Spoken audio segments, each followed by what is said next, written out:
Byron Scott's indoctrination into the NBA began with that guy, Magic Johnson.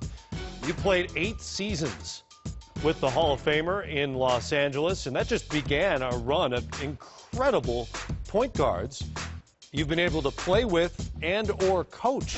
Mark Jackson along the way, and guys you've coached include Jason Kidd, Chris Paul, and Kyrie Irving. So we decided to tap into that knowledge of these guys and sort of compare and contrast a little bit. Let's start with Jason Kidd, who helped lead you and the Nets to back-to-back NBA Finals. One of the best players I've ever been around. Toughness, the way he understood and knew the game, having another coach on the basketball floor. And the one thing they told us when we were there in Jersey is that, you know, in the playoffs, what are you guys going to do? Because you can't run in the playoffs. We didn't change. We ran in the playoffs because we had a one-man fast break in Jason Kidd, who averaged 7-8 rebounds a game as well. Just an unbelievable basketball player. Everybody always talks about his on-court IQ. Does it compare to anyone else you've played with or coached? Well, I played with the one I think that probably had the highest IQ in Magic Johnson. Yeah. I mean, he was just unbelievable on the court. So that's where it kind of got started, you know, playing with the best point guard that ever played the game, in my opinion, you know, Irvin. And then having a chance to coach Jason, I could see the similarities as far as the way they thought about the game.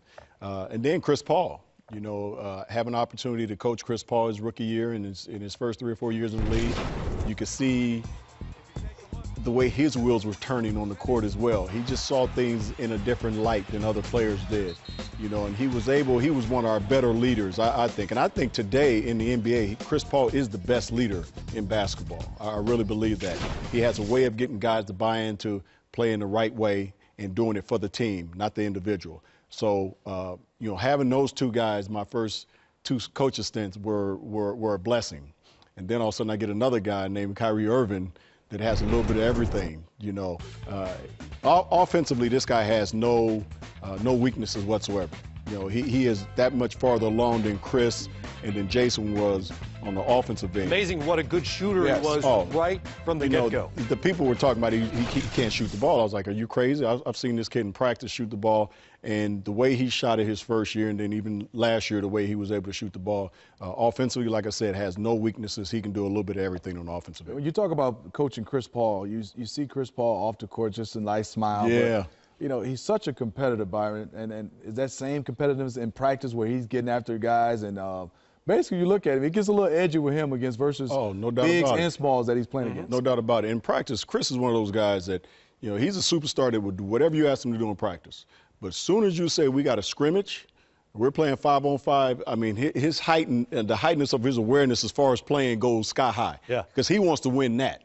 You know, he is just that competitive. And we talked about this earlier, you know, when I first met Chris Paul, and I'm looking at players in the NBA to compare him with.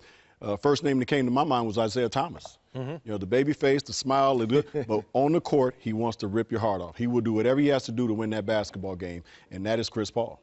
So who's your favorite? You know what? I love all 3 of those guys. I can't pick a favorite, but Magic Johnson is definitely. Magic is my favorite then and now. I didn't figure I was getting an actual answer among the 3, but you're something else, man. You're something else, man. More to come.